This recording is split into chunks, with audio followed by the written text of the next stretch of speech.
राधा वल्लभ श्री हरिवंश। आज मैं आप सबको राधा रानी के बारे में कुछ गूढ़ रहस्य बताने जा रही हूँ। राधा तत्व जो है वो बहुत ही गुप्त तत्व है। इसका पार कोई नहीं पा सकता। स्वयं ब्रह्मा जी राधा तत्व के बारे में नहीं जानते, ना ही जानने की कोशिश कर सकते हैं।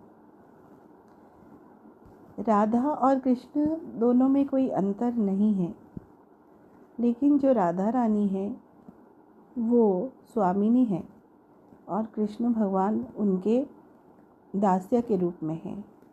वो तो है भगवान, सब उनकी सेवा करते हैं, सब उन्हें सबसे परातत्व जानते हैं, लेकिन भगवान भी किसी की भक्ति करते हैं, किसी की सेवा करते हैं, किसी को देख के मुग्ध हो जाते हैं, किसी के आश्रित रहते हैं।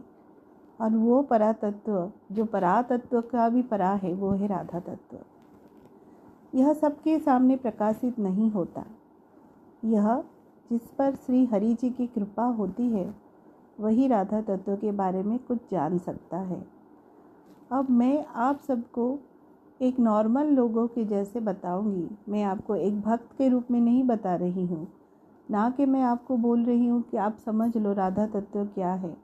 स्वयं हरि बोलते हैं कि मैं राधा जी की सेवकाई में बहुत प्रसन्न रहता हूँ। उनके चरण कमल देखकर मैं खुश हो जाता हूँ और उनके नाम ले ले के मैं अश्रु प्रवाह करता हूँ, लेकिन मैं राधा तत्व को समझा नहीं सकता। वो समझ लो कि वो मेरे प्राणों से भी प्रिय है। तो हम क्या बताएंगे राधा के बारे में। लेकिन हाँ, जितने दिन तक हम राधा तत्व से वंचित रहे हैं, जान लो कि हरि जी की कृपा नहीं हुई थी। जब हमें राधा तत्व प्रकाशित होता है किसी भी माध्यम से, चाहे वो आपका इंटरनेट हो, यूट्यूब हो, किसी संत महात्मा हो या किसी किताब हो, जब भी आपको राधा तत्व के बारे में कहीं से भी प्रकाशित होता है तो आप जान लीजिए कि श्री हरि जी की आप पर विशेष कृपा हो चुकी है, जिससे आप अभी इस जीवन मरण चक्र से मुक्त होकर राधा नाम की सेविकाई में लगे और भगवत प्राप्ति ही करें। इसके बाद में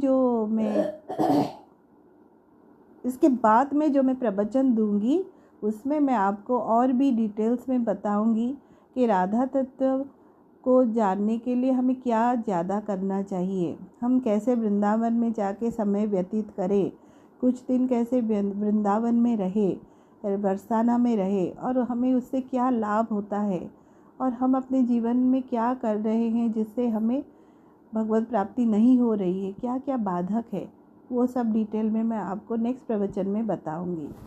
जय श्री राधे।